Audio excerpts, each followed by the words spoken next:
I'm Ileana and I'm bisexual. I started questioning my sexual orientation when I was about 13 or 14, and I was going through the really fun stage of puberty when you just started having a lot of sexual thoughts for no apparent reason and you don't always know how to deal with them. So I was already uncomfortable with this and just thinking about dudes, and then I started thinking about girls. And I was really upset and disturbed by this. I thought there was something wrong with me. I didn't think this was normal. I was completely disgusted with myself. And because I was so shaken by this, there are like entries in my journal where it was hard for me to even write about that because it felt so wrong. And just writing things like, I don't know what's happening, like I don't know what's wrong with me, but you know, maybe it'll all go away like once I have a boyfriend or like once I establish my heterosexuality, basically. I dealt with this by just suppressing it and never addressing it ever and just shutting it down. And I didn't realize until much later that a lot of issues that I had with my sexuality as a person and questioning my sexual orientation were kind of wrapped up together, because especially at this time I was becoming more and more inundated with really sex negative ideas about female sexuality, and I was consuming a lot of really like hypersexualization of women in the media and that kind of stuff. At the time when this started happening, I didn't know what bisexuality was. I thought you were either gay or straight, like a lot of people still think, unfortunately. I never had a problem with other people being lesbians, but I still didn't want to be one. And that took, again, a long time for me to realize that there's something not quite right there. Later that year, I was introduced to the idea of sexuality or sexual orientation as a spectrum, and how maybe everyone is a little bit bisexual in a way, and that made sense to me, and I just kind of accepted that and was like, maybe I'm like a teeny bit higher on the scale, or maybe I just like had some moments there, but like it's fine now, it's good, we're cool, I'm never gonna think about this again. And it became my biggest secret. I was never gonna tell anyone that I had questioned my sexual orientation. And like that was, I was gonna die before I told anyone that. Like it was shut down so hard. And I pretty successfully did shut it down until it started coming back up again when I was in grade 12. So this time I was, about to graduate, and I was sitting with my two other friends, and I don't know how it came up, but my friend Numa mentioned that if one of the three of us was going to be a lesbian, it would be me. I just was like, yeah, whatever, because I wasn't offended by that at all, but inside I was internally freaking out, and the first thought that I had was, how did they know? And that is not a normal reaction from someone who had spent the rest of their high school time becoming more knowledgeable and more passionate about gay rights. But I had been doing that as someone who didn't identify as being part of that community. And that's when I kind of started realizing there was quite a big disconnect. But I still just kind of buried and shut this all down again until about a month before I was going to start university, and Troy Sivan made his coming out video. And I just cried through the whole thing, and everything resurfaced. All the shame and confusion and fear I had been feeling since I was 14. And that's when I kind of started to realize, like, you need to start figuring this out. I wasn't super concerned with figuring out my sexuality when I started university last year because I was really depressed and dealing with a lot of anxiety. But I still was learning a lot more about how fluid sexuality is and all the different kinds of sexualities, and how even within bisexuality there are so many different ways and degrees that you can be attracted to men and women and people who don't identify as either. And by January and February of last year, so 2014, I just started seeing more and more things that I thought applied to me. In that time, I had also found a YouTube channel called Rose Ellen Dix, and it was Rose Ellen Dix, who was a lesbian, and her girlfriend Rosie, who is bisexual, and they actually just got married recently. And just being able to watch their videos and see their relationship really helped in normalizing it for me. By February, I started to kind of accept that I was bisexual, or figure it out, kind of more on like a subconscious level. Like I hadn't consciously accepted it quite yet, but I kind of knew. And there was just one night where I couldn't sleep, and I watched Rose and Rosie's Proud to Love video. And I just realized that there was nothing shameful or wrong or unusual or weird about it.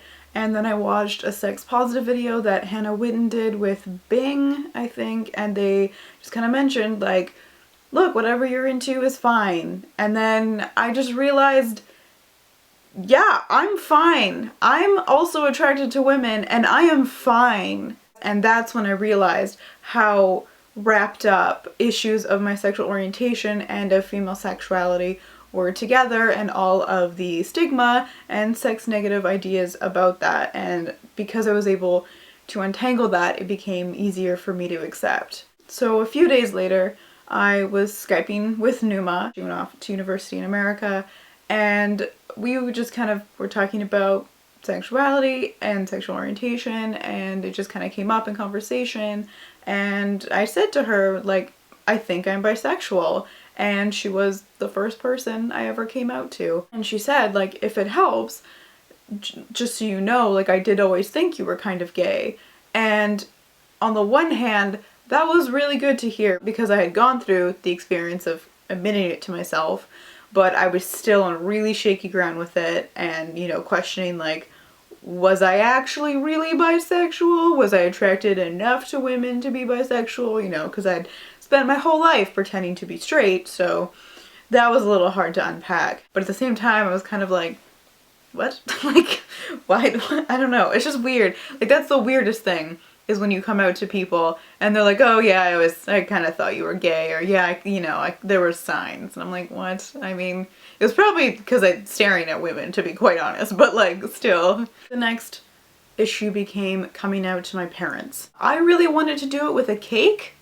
Numa wasn't as fond of that idea, and logistically it proved a little unlikely. I knew what I was going to say to my parents since March of last year in 2014, and I didn't actually end up doing it until this last October, because throughout that summer I was just dealing with a lot of other stuff and I wasn't ready to do it, even though I felt like I should be doing it. But when I finally did it, I did wear my gay cake, which Numa got for me as a birthday present, so there was cake involved. So after my second year of university, this last September, I had kind of started and I'd settled in a bit more. It was just like, you need to do this, like, it's time. And then one day at the beginning of October, I was watching a Crab Sticks video and he mentioned that he was bisexual, because that's something that I had forgotten. And I was just like, today is the day. Today it will be done. After class that evening, I kind of rounded up my parents and sat them down and was like, I need to tell you something, like, we need to talk about this. Immediately, before I could even really say anything, my mom was just like, are you gay? It's fine if it's okay if you're gay, but you're gay, right? You're gay? I was like, okay, just like give me a second here. So after I went through my whole spiel, they just kind of like looked at me and were like, okay. And I was like, I just came out to you. Like, can I please have some kind of reaction would be nice. And something that was really unexpectedly nice about coming out to my parents and telling other people, you know, that I'd come out to my parents, even if I'd already told them beforehand, was people saying that they were proud of me. Because, like, when I did my spiel and I was telling my parents, one of the things that I said was, like, I didn't wait to tell you because I didn't think you were gonna love me anymore. I was worried about your reaction. It was just like I was dealing with my own stuff and I wasn't quite ready to do it. And my dad said that the way that he knew that they were good parents was that I knew that it wasn't gonna change anything. You know, when I would like tell people like, oh, I came out to my parents last night, like finally did it.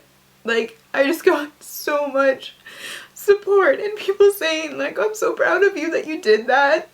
And that was just so unexpected and nice. One of the saddest things is that there was no way I was ever straight, and that's how it works, right? Like, you're born into your sexual orientation. I had to go through this process, which made me hate myself, to be able to just be myself and be who I am, because heteronormativity is so fucked up. Another reason I wanted to make this video is because of how important YouTube was for me throughout the process of figuring out my sexual orientation and accepting it. So if I could be a part of that in any small way would be amazing. Even though it's just to remind you that there's nothing wrong with you, particularly with bisexuality, because it's so confusing and you get so many negative messages from within the queer community and without. Literally a debate as to whether bisexuals belong at Pride this month. Just, that's a thing. And especially if you are in a place like where I was just overthinking it. I came out to myself in like February of last year, and it took me at least 6 months, probably longer, to actually be as comfortable with it as I am now. Because I was just overthinking and so like worried and stressed out about like, do I like women this way because of these reasons, and I like men this way, and like trying to like separate it and figure it all out. And if you're in that kind of space, the only advice I can give to you to just try and not think about it so much. You're going to be attracted to the people you're attracted to for whatever reasons.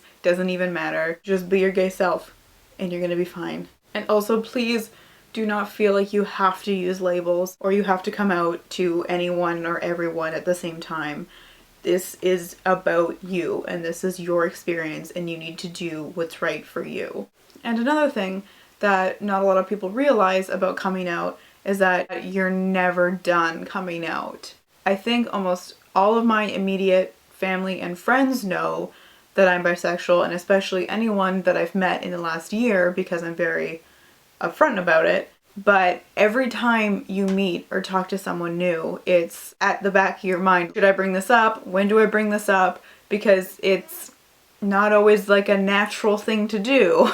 And you don't always know how people are going to react, and sometimes it's just exhausting to deal with the discomfort. If you take away anything from this video, it's that among the multitude of things that we need to eviscerate, heteronormativity is one of them. Also, making this video I think it's important for me because I've never shared this experience before. I have written it down and I tell people that I am bisexual now, and you know what it's like to be bisexual and that kind of stuff, like in the present, but I've never shared with anyone the experience of what it was like to go through that.